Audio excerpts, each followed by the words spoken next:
ಇಂದು ಅಕ್ಷಯ ತೃತೀಯ, ಹಿಂದೂ ಧರ್ಮದ ಪ್ರಮುಖವಾದ ಹಬ್ಬ. ಯಾವುದೇ ಶುಭ ಕಾರ್ಯಕ್ರಮವನ್ನು ಪ್ರಾರಂಭಿಸುವುದಕ್ಕೆ ಅತ್ಯಂತ ಶುಭಕರ ದಿನ ಅಂತ ಈ ದಿನವನ್ನ ಪರಿಗಣಿಸಲಾಗುತ್ತೆ. ಅದರಲ್ಲೂ ಮುಖ್ಯವಾಗಿ ಈ ದಿನದಂದು ಚಿನ್ನಾಭರಣವನ್ನ ಖರೀದಿ ಮಾಡ್ತಾರೆ. ಹೌದು, ಇವತ್ತು ನಾಡಿನಾದ್ಯಂತ ಬಸವ ಜಯಂತಿ ಹಾಗೆ ಅಕ್ಷಯ ತೃತೀಯ ಸಂಭ್ರಮಾಚರಣೆ ಬಲು ಜೋರಾಗಿದೆ. ಹೆಂಗಳೆಯರಿಗೆ ಅಚ್ಚುಮೆಚ್ಚಾಗಿರುವ ಚಿನ್ನದ ಆಭರಣಗಳು ನಿಗಿ ನಿಗಿ ಅಂತ ಇದೆ. ಅಕ್ಷಯ ತೃತೀಯ ಸಂದರ್ಭದಲ್ಲಿ ವಿನೂತನವಾಗಿ ಡಾಬಾಸ್ಪೇಟೆಯಲ್ಲಿ ಆರಂಭ ಆಗಿರುವ ಸಿದ್ಧಗಂಗಾ ಜ್ಯುವೆಲರಿ ಮಳಿಗೆ ಅದ್ದೂರಿಯಾಗಿ ರೀಓಪನ್ ಆಗಿದೆ. ಈ ಮಳಿಗೆಯನ್ನ ಸಿದ್ಧಗಂಗಾ ಶ್ರೀಗಳು ರಿಬ್ಬನ್ ಕಟ್ ಮಾಡುವುದರ ಮುಖಾಂತರ ಎಲ್ಲರಿಗೂ ಶುಭಾಶಯಗಳನ್ನ ಕೋರಿದ್ರು. ಹಾಗೆ ಶ್ರೀಗಳಿಗೆ ಪಾದಪೂಜೆಯನ್ನ ಮಾಡುವುದರ ಮುಖಾಂತರ ಇವತ್ತಿನ ಕಾರ್ಯವನ್ನ ಆರಂಭ ಮಾಡಿದ್ದಾರೆ. ಹೌದು, ಸಿದ್ಧಗಂಗಾ ಮಠದ ಮಠಾಧೀಶರಾಗಿರುವ ಸಿದ್ಧಲಿಂಗ ಮಹಾಸ್ವಾಮೀಜಿಗಳು ಪುನರ್ ಆರಂಭಗೊಳಿಸಿದ್ದಾರೆ. ಹೌದು, 13 ವರ್ಷಗಳಿಂದ ಈ ಮಳಿಗೆ ಅತ್ಯುತ್ತಮವಾಗಿ ತನ್ನ ಸೇವೆಯನ್ನ ಸಲ್ಲಿಸ್ತಾ ಇತ್ತು.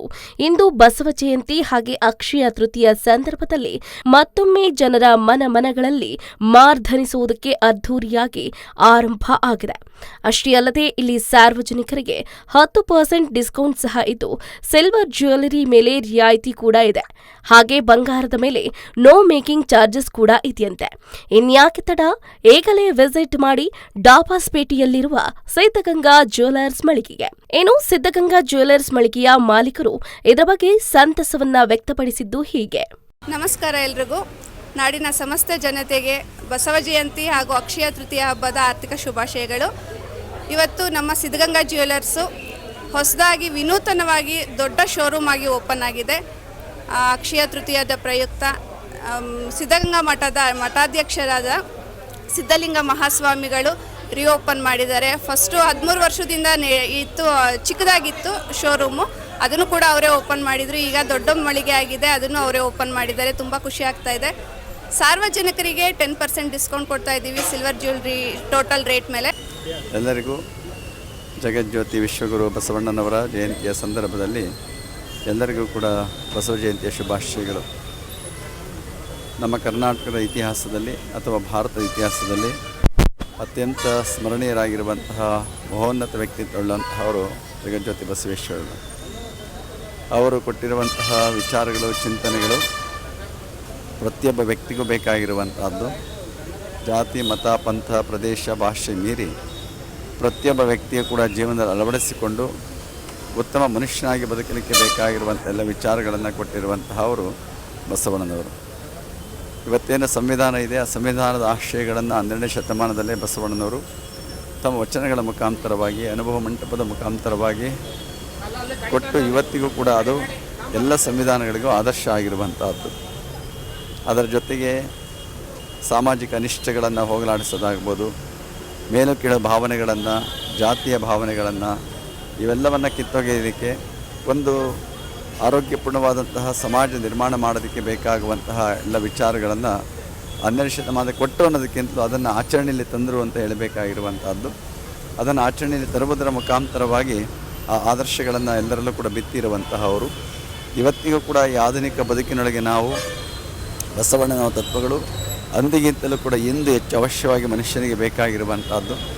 ಮನುಷ್ಯನ ಒಳಗೆ ಇವತ್ತು ದ್ವೇಷ, ಅಸೂಯೆಗಳು, ಇವುಗಳು ಆಸೆ ಆಮಿಷಗಳು ಜಾಸ್ತಿ ಆಗ್ತಾ ಇರುವಂಥ ಸಂದರ್ಭದಲ್ಲಿ ಇವತ್ತು ನೆಮ್ಮದಿ, ಶಾಂತಿ ಎನ್ನುವಂಥದ್ದು ಮನುಷ್ಯನಿಂದ ದೂರ ಆಗ್ತಾ ಇದೆ. ಇಂಥ ಸಂದರ್ಭದಲ್ಲಿ ಇವತ್ತು ಬಸವಣ್ಣನವರ ವಿಚಾರಗಳು, ಶರಣರ ಚಿಂತನೆಗಳು ನಮಗೆ ಅತ್ಯಂತ ಅವಶ್ಯವಾಗಿ ಬೇಕಾಗಿದೆ. ಮನುಷ್ಯ ನೆಮ್ಮದಿಯಿಂದ, ಸುಖವಾಗಿ, ಶಾಂತಿಯಿಂದ ಬದುಕಬೇಕಾದರೆ ಅವರ ಕೊಟ್ಟ ತತ್ವಗಳನ್ನು ಬದುಕಿನಲ್ಲಿ ಅಳವಡಿಸಿಕೊಂಡರೆ ಪ್ರತಿಯೊಬ್ಬರು ಅಲ್ಲ, ಸಮಾಜ, ನಾಡೇ ಸುಭಿಕ್ಷವಾಗಿರೋದಕ್ಕೆ ಸಾಧ್ಯ, ಶಾಂತಿ ಇರೋದಕ್ಕೆ ಸಾಧ್ಯ ಆಗುವಂಥದ್ದು. ಅವೆಲ್ಲ ತತ್ವಗಳನ್ನು ಇವತ್ತು ಪ್ರತಿಯೊಬ್ಬರು ಕೂಡ ಅಳವಡಿಸಿಕೊಳ್ಳಬೇಕಾಗಿದೆ. ಅವನ್ನು ಇವತ್ತು ಬಸವ ಜಯಂತಿಯ ಸಂದರ್ಭದಲ್ಲಿ ಅವರ ಆ ಚಿಂತನೆಗಳೆಲ್ಲವೂ ಕೂಡ ಪ್ರತಿಯೊಬ್ಬರು ಕೂಡ ಮನನ ಮಾಡಿಕೊಳ್ತಾ ಒಂದಿಷ್ಟಾದರೂ ಆ ಬದುಕಿನಲ್ಲಿ, ಆ ಬೆಳಕಿನಲ್ಲಿ ಬದುಕುವಂತಹ ಕೆಲಸವನ್ನು ನಾವೆಲ್ಲರೂ ಕೂಡ ಮಾಡೋಣ. ಎಲ್ಲ ಬಲ್ಲಿದನೆಯ ಕಲ್ಯಾಣ ಬಸವಯ್ಯ ಚೆಲ್ಲಿದನ ತಂದು ಶಿವ ಬೆಳಕನೊಳಗೆ ಸಲ್ಲೆತ್ತಿ ಹಾಡುವರು ಎನ್ನುವ ಮಾತನ್ನು ಜನಪದದಲ್ಲಿ ಹೇಳ್ತಾರೆ. ಈ ಲೋಕವನ್ನೇ ಶಿವಲೋಕವನ್ನಾಗಿ ಮಾಡಿದಂತಹ, ಇಲ್ಲಿಯೇ ಶಿವನ ಬೆಳಕನ್ನು ಬೀರಿದಂತಹ ಅವರು ವಿಶ್ವಜ್ಯೋತಿ ಜಗಜ್ಯೋತಿ ಬಸವಣ್ಣನವರು. ಅವರ ಬೆಳಕು ಎಲ್ಲರಿಗೂ, ಎಲ್ಲರ ಬದುಕಿಗೆ ಅದು ಮಾರ್ಗದರ್ಶಕವಾಗಿರುವಂಥದ್ದು ಅನ್ನುವ ಮಾತನ್ನು ಈ ಸಂದರ್ಭದಲ್ಲಿ ಹೇಳ್ತಾ ಎಲ್ಲರಿಗೂ ಕೂಡ ಬಸವ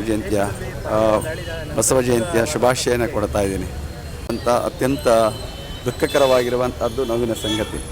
ಇದನ್ನು ಪ್ರತಿಯೊಬ್ಬರೂ ಕೂಡ ಖಂಡಿಸಬೇಕಾಗಿರುವಂಥದ್ದು. ಅಖಂಡ ಭಾರತೀಯರೆಲ್ಲರೂ ಕೂಡ ಯಾವುದೇ ದೇಶ, ಭಾಷೆ, ಪ್ರದೇಶ ಮೀರಿ ನಾವೆಲ್ಲ ಭಾರತೀಯರು ಕೂಡ ಅಖಂಡತ್ವವನ್ನು ಪ್ರದರ್ಶನ ಮಾಡಬೇಕಾಗಿರುವಂಥ ಸಂದರ್ಭ ಇದು. ಎಲ್ಲರೂ ಕೂಡ ಇಂತಹ ದೇಶದ್ರೋಹಿ ಕಾರ್ಯ ಆದಾಗ ಅಥವಾ ಜನಗಳ ಅಮಾನುಷ ಹತ್ಯೆ ಆದಾಗ ಎಲ್ಲರೂ ಕೂಡ ಐಕ್ಯತೆಯಿಂದ ನಿಂತು ಅದನ್ನು ಎದುರಿಸಬೇಕಾಗಿದೆ. ಇವತ್ತು ಅದು ಕೇವಲ ಕಾಶ್ಮೀರಕ್ಕೆ ಸೀಮಿತ ಅಂತ ಭಾವಿಸಬಾರದು. ದೇಶದ ಎಲ್ಲೇ ನಡೆದರೂ ಕೂಡ ಅದನ್ನು ಖಂಡಿಸಬೇಕಾಗಿರುವಂಥದ್ದು. ಇಂತಹ ಅಮಾನುಷ ಕೃತ್ಯಗಳು ಎಲ್ಲೇ ನಡೆದ ಹಾಗೆ ಇವತ್ತು ಸರ್ಕಾರ ಒಂದು ದಟ್ಟ ಕ್ರಮವನ್ನು ಕೈಗೊಳ್ಳಬೇಕಾಗಿರುವಂಥದ್ದು ತುರ್ತಾಗಿ ಅವಶ್ಯವಾಗಿದೆ. ಸರ್ಕಾರ ನಿಟ್ಟಿನಲ್ಲಿ ಈಗಾಗಲೇ ಕಾರ್ಯಪ್ರವೃತ್ತವಾಗಿದೆ. ಸೇನೆಗೆ ಪೂರ್ಣ ಅಧಿಕಾರವನ್ನು ಕೊಟ್ಟಿದ್ದಾರೆ. ಸೇನೆ ಏನು ಕ್ರಮ ಕೈಗೊಳ್ಳುತ್ತದೋ ಅದಕ್ಕೆ ಸರ್ಕಾರ ಬದ್ಧವಾಗಿದೆ ಎನ್ನುವಂತಹ ಭರವಸೆಯನ್ನು ಕೊಟ್ಟಿದ್ದಾರೆ. ಎಲ್ಲರೂ ಕೂಡ ಅದನ್ನು ನಿರೀಕ್ಷಣೆ ಮಾಡ್ತಾ ಇದ್ದಾರೆ. ನಾವು ಕೂಡ ಎಲ್ಲರೂ ಕೂಡ ಇದಕ್ಕೆ ಸಹಕರಿಸಬೇಕು. ಪ್ರತಿಯೊಬ್ಬ ವ್ಯಕ್ತಿಯೂ ಕೂಡ ಭಾರತದ ಬಗ್ಗೆ ಗೌರವವನ್ನು ಇಟ್ಕೊಳ್ಬೇಕು. ಪ್ರತಿಯೊಬ್ಬರಲ್ಲೂ ಕೂಡ ಪ್ರೀತಿಯನ್ನು ಇಟ್ಕೊಳ್ಬೇಕು. ನಾವು ಕೂಡ ಇಂಥ ಸಂದರ್ಭದಲ್ಲಿ ಎಲ್ಲರೂ ಕೂಡ ಸಹಕರಿಸಬೇಕಾಗಿರುವಂಥದ್ದು. ಇದೊಂದು ಪಹಲ್ಗಾಂವ್ ಘಟನೆ ಖಂಡನೀಯವಾಗಿರುವಂಥದ್ದು. ಇಂತಹ ಸಂದರ್ಭದಲ್ಲಿ ನಾವೆಲ್ಲರೂ ಐಕ್ಯತೆಯಿಂದ ಅದನ್ನು ಹೋರಾಟ ಮಾಡುವಂತಹ ಸನ್ನಿವೇಶದಲ್ಲಿ ನಾವೆಲ್ಲ ಕೈ ಜೋಡಿಸಬೇಕು ಅಂತೇಳಿ ಕರೆ ಕೊಡ್ತೀವಿ. ನಾನು ತುಂಬ ವರ್ಷದಿಂದ ಇಲ್ಲಿ ಪರ್ಚೇಸ್ ಮಾಡ್ತಾ ಇದ್ದೀನಿ ಸಿದ್ಧಗಂಗಾ ಜ್ಯುವೆಲರ್ಸಲ್ಲಿ.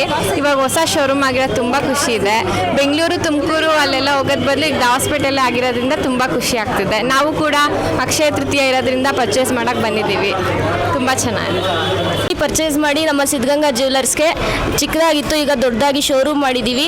ಎಲ್ಲ ಈಗ ಬಂದು ಪರ್ಚೇಸ್ ಮಾಡಬೇಕಾಗಿ ವಿನಂತಿ.